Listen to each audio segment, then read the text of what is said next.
حضور صلی اللہ تعالی علیہ وسلم کے وصال شریف کا جب وقت قریب آیا اور صحابہ اکرام رضوان اللہ تعالی علیہم اجمعین کو جب اس بارے میں خبر ملی، حضور صلی اللہ تعالی علیہ وسلم کے چاہنے والے مغموم ہو جاتے ہیں، حضور صلی اللہ تعالی علیہ وسلم کے چاہنے والے مایوس ہو جاتے ہیں، حضور صلی اللہ تعالی علیہ وسلم کے جانثار مصطفیٰ جان رحمت صلی اللہ تعالی علیہ وسلم کے نام پر اپنا جان و مال فدا کرنے کا جذبہ رکھنے والے تمام صحابہ اکرام پریشان ہو جاتے ہیں۔ یا اللہ، یہ کیسا وقت آ پہنچا ہے، یا اللہ یہ کیسی گھڑی آن پہنچی ہے، اگر مصطفیٰ نہ ہوں گے تو اسلام کا کیا ہوگا، اگر مصطفیٰ نہ ہوں گے تو قرآن کا کیا ہوگا، اگر مصطفیٰ نہیں ہوں گے تو شریعت کا کیا ہوگا، اگر مصطفیٰ نہیں ہوں گے تو مذہب اسلام کا کیا ہوگا۔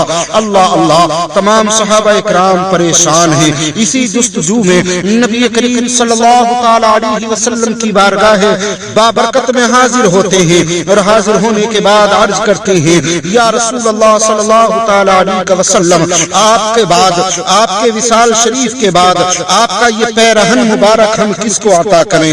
یہ سوال ایسا تھا میرے عزیز، کہتا کوئی کسی سے کچھ نہ تھا، لیکن ہر صحابی رسول یہ چاہتا تھا کہ نبی کا پیراہن مجھے مل جائے۔ کسی کی خواہش تھی نبی کی جوتیاں مجھے مل جائیں، کوئی چاہتا تھا نبی کا امامہ مجھے مل جائے، کوئی چاہتا تھا نبی کا لباس مجھے مل جائے، کوئی چاہتا تھا نبی کا مصلی مجھے مل جائے، کسی کی آرزو تھی نبی کی تسبیح مجھے مل جائے، کسی کی خواہش تھی نبی کا کرتا مجھے مل جائے، نبی کا خرقہ مجھے مل جائے۔ اللہ اللہ، تمام صحابی یہی خواہش لے کے دل میں بیٹھے ہیں، لیکن واہر مصطفیٰ جان رحمت صلی اللہ تعالی علیہ وسلم، جس کا بھری دنیا میں کوئی بھی نہیں ثانی، اس کو بھی میرے آقا سینے سے لگاتے ہیں۔ میرے مصطفیٰ جان رحمت صلی اللہ تعالی علیہ وسلم نے ارشاد فرمایا، اے لوگو، میرے وصال کے بعد، میرے جانے کے بعد، میرے انتقال کے بعد میرا یہ پیرہن حضرت اویس قرنی کو پہنچا دینا۔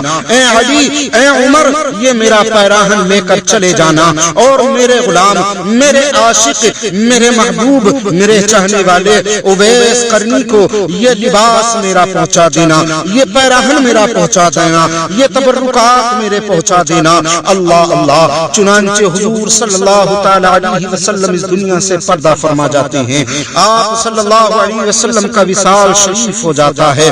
بعد وصال شریف کے حضرت عمر اور حضرت علی رضی اللہ تعالی عنہما آپ کا پیراہن مبارک لے کر یمن تشریف لے جاتے ہیں۔ حضور کی وصیت کے مطابق، حضور کی وصیت کے مطابق، حضور کی وصیت کو پورا کرنے کے لیے حضرت علی اور حضرت عمر یہ سفر کرتے ہیں۔ حضور صلی اللہ تعالی علیہ وسلم کی خواہش کے مطابق یمن پہنچتے ہیں، اور یمن پہنچنے کے بعد لوگوں سے دریافت کرتے ہیں کہ یہاں قرن کا کوئی شخص رہتا ہے جس کا نام اویس ہے۔ اللہ اللہ، لوگوں نے کہا ہاں۔ حضرت عمر نے حضرت اویس قرنی کی خبر پوچھی تو انہوں نے بتایا کہ ہم انہیں جانتے تو نہیں ہیں، لیکن ہاں البتہ اتنا ضرور جانتے ہیں کہ اس نام کا ایک شخص آبادی سے دور جنگل میں رہتا ہے، اسے دنیا والوں سے کوئی غرض نہیں، شہر اور بستی سے اسے کوئی مطلب نہیں، وہ ہمیشہ جنگل میں رہتا ہے۔ جنگل میں ہم اس کو دیکھتے ہیں اور لوگ اسے دیوانہ کہتے ہیں،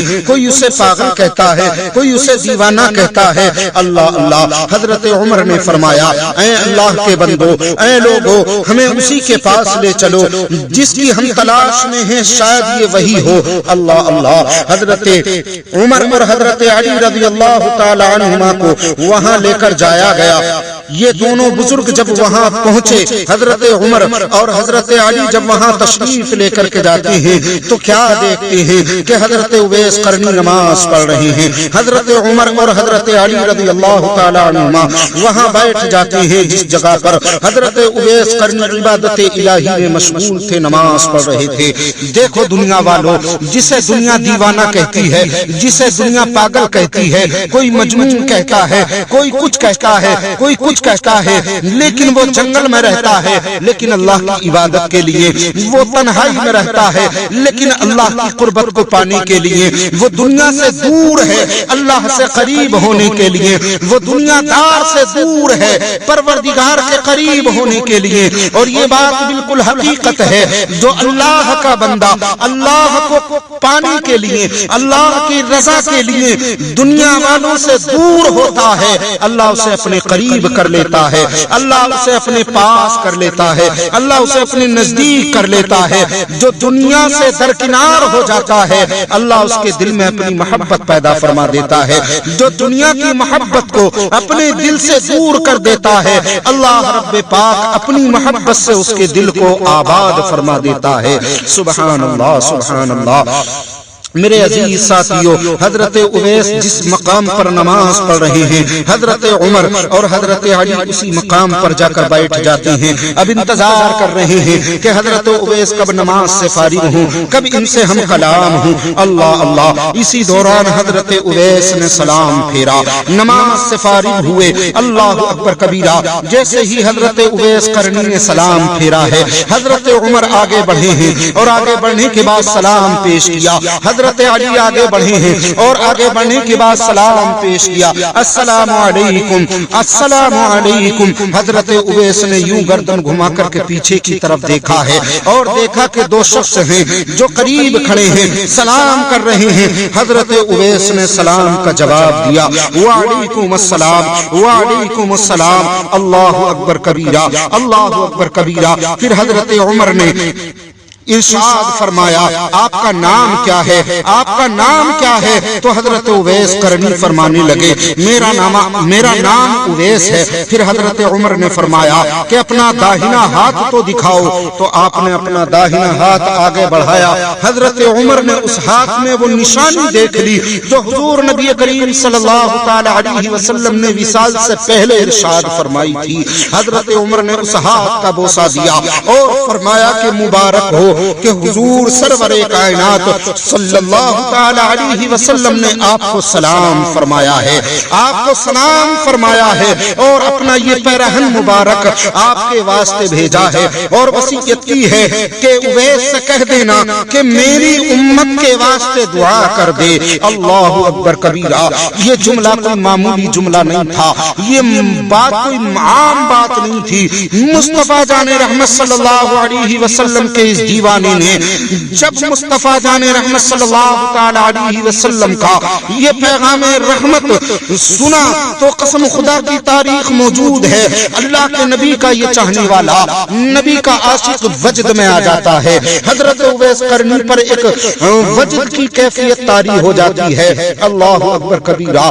اس پیرہن کو آپ لیتے ہیں اور لینے کے بعد ایک طرف فاصلے پر چلے جاتے ہیں اور اپنے سر کو سجدے میں رکھ دیتے ہیں اور سر سجدے میں رکھنے کے بعد دعا کرنے لگتے ہیں، اے عشق و محبت کے بنانے والے، اے اپنے حبیب کے چاہنے والے، اے اپنے حبیب کے صدقے میں دنیا کو بنانے والے، اپنے حبیب کے صدقے میں آدم کی تخلیق فرمانے والے، موسیٰ کو کلام اللہ کا لقب عطا فرمانے والے، ابراہیم کو خلیل اللہ بنانے والے، اسماعیل کو ذبیح اللہ بنانے والے، حضرت یوسف کو زندان سے رہائی عطا کرنے والے رب، حضرت ابراہیم کو نمرود کی آگ کے شعلوں سے بچانے والے رب، حضرت آدم علیہ السلام کی توبہ قبول فرمانے والے رب، حضرت یونس علیہ السلام کو مچھلی کے پیٹ میں زندہ رکھنے والے رب، اے پروردگارا، اے خالق کائنات، تیرے محبوب نے اپنا جامع پاک مجھ شیفتہ و شیدہ فقیر بے سر و پاکو بھیجا ہے، اگر اجازت ہو تو یہ فقیر اسے پہن لے۔ اللہ اکبر کبیرہ۔ حضرت اویس قرنی نے جیسے ہی اتنا کہا فوراً آواز آتی ہے، اے اویس پہن لو۔ عرض کیا اے پروردگارا، اے مولائے غفور الرحیم، میں اس پیرہن مبارک کو اس وقت تک نہیں پہنوں گا جب تک کہ تو اپنے محبوب کی کل امت کو نہ بخش دے۔ اللہ اکبر کبیرہ۔ ارشاد ہوا ہم نے چند ہزار کو بخش دیا۔ عرض کرنے لگے الہی چند ہزار کی بات نہیں ہے، میں چاہتا ہوں سب امت کو بخش دیا جائے۔ ارشاد ہوتا ہے جس قدر اس پیرہن مبارک میں تار ہے ان تمام تاروں کے برابر مصطفیٰ کی امت کے گناہگاروں کو بخش دیا، اس سے دگنوں کو بخش دیا، اس سے سیگنوں کو بخش دیا۔ اللہ اکبر کبیرہ۔ عرض کیا الہی جب تک مصطفیٰ کی ساری امت کو نہ بخشے گا میں یہ پیرہن ہرگز نہ پہنوں گا۔ ندا آتی ہے میں نے اور بھی کئی ہزار کو بخش دیا، عرض کیا میں تو سب کو بخشوانا چاہتا ہوں۔ اسی طرح راز و نیاز کی باتیں ہو رہی تھیں کہ اسی حالت میں حضرت علی اور حضرت عمر رضی اللہ تعالی عنہما وہاں تشریف لے آتے ہیں۔ آپ نے ان کو دیکھ کر فرمایا آپ کیوں آ گئے؟ میں یہ پہرن ہرگز نہ پہنتا جب تک کہ اللہ تبارک و تعالی میرے محبوب صلی اللہ علیہ وسلم کی ساری امت کو نہ بخش دیتا۔ پھر آپ نے اس پیرہن مبارک کو پہنا اور فرمایا کہ حضور صلی اللہ علیہ وسلم کی امت میری شفاعت اور اس پیرہن مبارک کی برکتوں سے بنی ربیعہ اور مصر کی بھیڑوں کے بالوں کے برابر بخش دی گئی ہے۔ اور پھر حضرت اویس فرت مسرت سے رونے لگ جاتے ہیں، کبھی اس لباس کو دیکھتے، کبھی مدینہ شریف کی نظریں اٹھاتے تو رونے لگتے، کبھی اس لباس کی طرف دیکھتے تو رونے لگتے۔ اللہ اکبر کبیرہ۔ حضرت اویس کی یہ شان اور یہ انداز دیکھ کر حضرت عمر اور حضرت علی بھی رونے لگے۔ اور پھر حضرت اویس سے دریافت کیا کہ باوجود اس غلبہ شوق اور ولولہ و اشتیاق کے دیدار جمال محبوب سے کون سا سبب مانا ہوا آپ حضور صلی اللہ تعالی علیہ وسلم سے اس قدر محبت کرتے ہیں، آقا کو اتنا چاہتے ہیں، آقا سے اتنا پیار کرتے ہیں؟ پھر ایسی کیا وجہ رہی، ایسا کون سا سبب رہا جو مصطفیٰ سے آپ نے ملاقات نہیں کی، مصطفیٰ سے ملنے کے لیے نہیں آئے، مصطفیٰ کا دیدار نہیں کیا؟ اللہ اکبر کبیرہ۔ حضرت اویس نے جواب دیا کہ آپ نے حضور کو دیکھا ہے؟ اگر آپ نے اس محبوب کا جمال جہاں آرا دیکھا ہے تو فرمائیے تو ذرا صحیح کہ محبوب پاک کے وہ ابروئے پاک آپس میں ملے ہوئے تھے یا کشادہ تھے؟ یعنی بھوؤں کے بارے میں حضرت اویس پوچھ رہے ہیں حضرت علی سے، حضرت عمر سے پوچھ رہے ہیں کہ چلو ٹھیک ہے میں نے تو مصطفیٰ کو نہیں دیکھا، میں نے تو اس نورانی چہرے کا دیدار نہیں کیا، لیکن آپ دونوں تو وہ ہیں کہ سفر میں مصطفیٰ کے ساتھ میں رہے، حجر میں مصطفیٰ کے ساتھ میں رہے، دن میں مصطفیٰ کے ساتھ رہے، رات میں مصطفیٰ کے ساتھ رہے، مکہ میں مصطفیٰ کے ساتھ رہے، مدینہ میں مصطفیٰ کے ساتھ رہے، جنگوں میں مصطفیٰ کے ساتھ شریک ہوئے، آپ مصطفیٰ کے ساتھ کھاتے تھے، مصطفیٰ کے ساتھ نماز پڑھتے تھے، مصطفیٰ کے ساتھ بیانوں میں شامل ہوا کرتے تھے۔ چلیے آپ نے تو دیکھا ہے نا، اگر میں نے نہیں دیکھا تو کیا ہوا؟ آپ میرے سوال کا جواب تو دیجئے، بتائیے مصطفیٰ کی ابروئے مبارک ملے ہوئے تھے یا جدا جدا تھے؟ اللہ اکبر کبیرہ۔ جب ایک عاشق رسول کی زبان سے یہ سوال سنا تو حضرت عمر پریشان ہو جاتے ہیں، حضرت علی حیرت زدہ رہ جاتے ہیں، سوچنے لگتے ہیں اللہ اکبر کبیرہ یہ کیسا سوال ہے؟ ہم نے کتنے سال مصطفیٰ کی خدمت میں گزارے، کتنے سال ہم نے مصطفیٰ کی قربت میں گزارے، لیکن ہم نے کبھی غور نہیں کیا۔ اور ایک وجہ اس کی یہ بھی تھی عاشقوں، ایک وجہ یہ بھی تھی مصطفیٰ جان رحمت صلی اللہ تعالی علیہ وسلم کو اللہ تبارک و تعالی نے وہ نور عطا کیا تھا، اللہ تبارک و تعالی نے وہ حسن عطا کیا تھا، وہ جمال اپنے محبوب کو عطا کیا تھا کہ دیکھنے والا جب چہرہ مصطفیٰ کو دیکھتا، دیکھنے والے کی نظر جب مصطفیٰ کے چہرے پر پڑتی تو قسم رب ذوالجلال کی اس قدر جمال رہتا، اس قدر نور رہتا کہ نور مصطفیٰ پر کسی دیکھنے والے کی نظریں چند لمحات کے لیے ٹھہرتی بھی نہیں تھی۔ اللہ اکبر کبیرہ۔ اس لیے حضرت عمر اور حضرت علی اس سوال کا جواب دینے سے عاجز آ گئے۔ اللہ اکبر کبیرہ، جواب نہ دے سکے اور حضرت اویس نے ابروئے پاک کی پوری پوری نورانی تصویر کھینچ کر بتا دی اور فرمایا کہ سنو، میں نے اگرچہ مصطفیٰ کو نہیں دیکھا، میری آنکھوں نے مصطفیٰ کا دیدار نہیں کیا، میری آنکھوں نے مصطفیٰ کے نورانی چہرے کے جلوے نہیں دیکھے، لیکن سنو سنو، بظاہر خدمت اقدس میں حاضر نہیں ہوا مگر جلوہ جلوہ محبوب کسی وقت بھی مجھ سے دور نہیں تھا، چہرہ مصطفیٰ میری نگاہوں سے ایک لمحے کے لیے بھی دور نہیں ہوتا تھا۔ اللہ اکبر کبیرہ۔ حضرت اویس قرنی رضی اللہ تعالی عنہ کی بہت بڑی شان ہے۔ آپ اگرچہ بظاہر حضور صلی اللہ تعالی علیہ وسلم کی زیارت شریفہ سے مشرف نہ ہوئے ہوں، لیکن عشق و محبت کی بدولت باطنی آنکھوں سے آپ حضور صلی اللہ تعالی علیہ وسلم کے جمال جہاں آرا سے مشرف ہو چکے تھے۔ یہ بھی معلوم ہوا کہ حضور صلی اللہ تعالی علیہ وسلم عشق و محبت اور باطنی آنکھوں والوں کے سامنے حاضر و ناظر ہیں، اور حقیقت یہی ہے، آنکھ والا تیرے جوبن کا تماشا دیکھے، آنکھ والا تیرے جوبن کا تماشا دیکھے، دیدہ کور کو کیا آئے نظر کیا دیکھے۔ سبحان اللہ سبحان اللہ۔ اور یہ معلوم ہوا کہ حضور صلی اللہ تعالی علیہ وسلم کے بدن انور سے مس شدہ پیرہن انور کی برکتوں اور بزرگوں کی دعاؤں سے ہم گناہگاروں کی نجات ہو جاتی ہے۔ اللہ اکبر کبیرہ، اللہ اکبر کبیرہ۔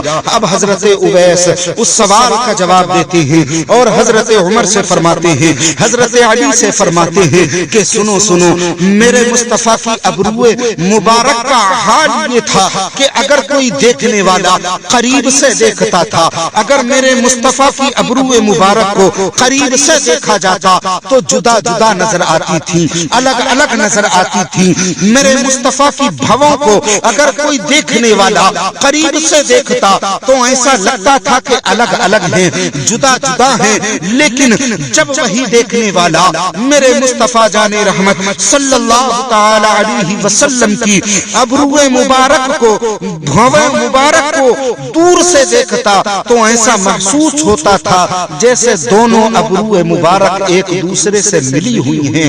اللہ اکبر کبیرہ، اللہ اکبر کبیرہ۔ یہ ہے عشق رسول کا عالم، یہ ہے حضرت اویس قرنی کی محبتوں کا عالم۔ اللہ اکبر کبیرہ۔ اس لیے تو میرے مصطفیٰ فرماتے تھے، اے لوگو، تم میں سے جو بھی اویس سے ملے، جو بھی تم میں سے اویس سے ملاقات کرے، وہ میری امت کے لیے دعا ضرور کرائے، اپنے لیے دعا ضرور کرائے، کیونکہ اللہ تبارک و تعالی بروز محشر میرے اویس کی دعا کی برکت سے، میرے اویس کی دعاؤں کی وجہ سے میری امت کے گناہگار لوگوں کی بخشش فرما کر انہیں جنت عطا فرمائے گا۔ سبحان